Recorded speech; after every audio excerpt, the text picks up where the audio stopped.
Hey guys, just wanted to make a brief tutorial about how to use the SMRT Algo Pro Indicator, which is available to our lifetime members. So what you see on the screen here is a basic setup of how most of our members like to use the Pro Indicators on the charts. So this is by turning on the supply and demand, the power moving average, the change of character or breakup structure indicator. This is our internal market structure indicator and our external market structure indicator. But first, I'm just going to go over the core main buy and sell indicator. So we have show bar colors, which is self-explanatory, as we like to display sell and buy bar colors to make the chart look more clean. Next, we have sensitivity and threshold. You can adjust these by increments of 1 and 0.1, but we have found that these settings have been the most accurate. Changing these would not affect signals by a lot. They technically just change the positions by a few bars, and we found that the signals tend to end up printing anyway, so we tend to not change these settings here. But you can play around with them if you wish. You might find that some settings would have more accurate signals for higher time frames, lower time frames, or different pairs in general. Next, we have the different filters. So we have an EMA and SMA filter. So these two filters work really similarly to each other. In fact, they work the same way, except one is using the EMA and one is using the SMA. So if we turn on the EMA filter here, we should see either a lot of sell signals or a lot of buy signals, depending on the EMA filter. So yeah, here we have only buy signals, where previously we might have had a sell signal here and here, as well as only sells through all the way down here. There may be slight differences in signals using these two filters. So I'm going to turn on the trailing stop loss indicator and turn off the other indicators. So right now you can see the trailing stop loss is the green or red dashed lines that follow behind price.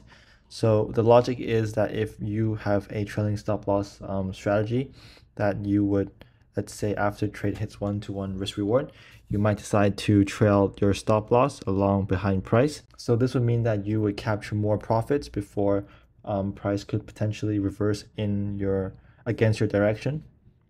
So let's turn this off and then turn on supply and demand. Supply and demand is very self-explanatory. I'm not sure if it will print both supply and demand because it depends on the graph. Yeah, so we have both supply and demand here. We have our area of supply at the top region here, printed by the red zone, and an area of demand here, printed by the blue zones. So if price has come back into our area of demand, there is a chance that it will reject this area of demand or this area of interest and move into the area of supply, which you can target set as like a take profit area. So moving on to the power moving average, it is very self-explanatory. You can change the length of the power moving average to a higher length or a lower length. Changing it to a higher length just means that there will be less changes in this color here. So if I change it from 21 to 50, then let's say this entire move down would be a red line. And so you can avoid taking, let's say, this buy trade if you base your trades on the color of the line. So I'm just going to change this from 21 to 50 real quick just to show what I mean. So yeah, you can see that for this entire move down, when the buy trade was printed, we did not have a blue power moving average color, whereas for the sell trade here we did. So this sell would have extra confirmation, so we would take the sell all the way down here.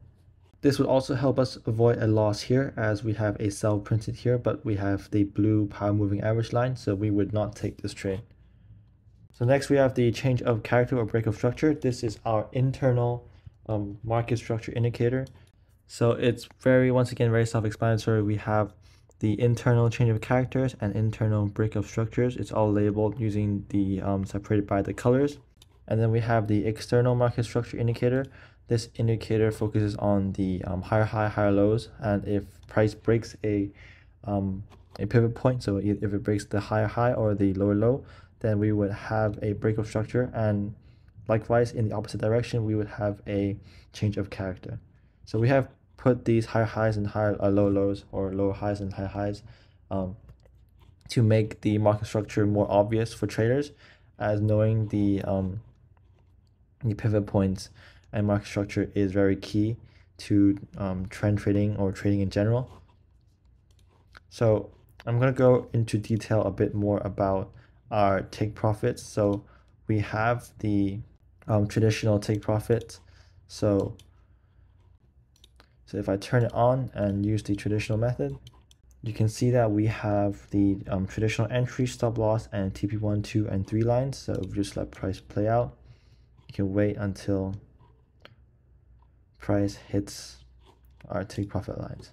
So we have our new method of visualizing this. This is called the minimal style. So what this does is basically it removes the different lines here on the chart and makes it more clean by simply putting a cross where your take profit point would have been hit. So we have TP1, 2, and 3. It just makes the chart less cluttery and more clean. So let's just turn this off, and then let's look at the trailing stop loss. So we have different styles of trend modes. So let's say you want a tight trailing stop loss. The setting would mean that the lines of the TSL would move closer to the candles.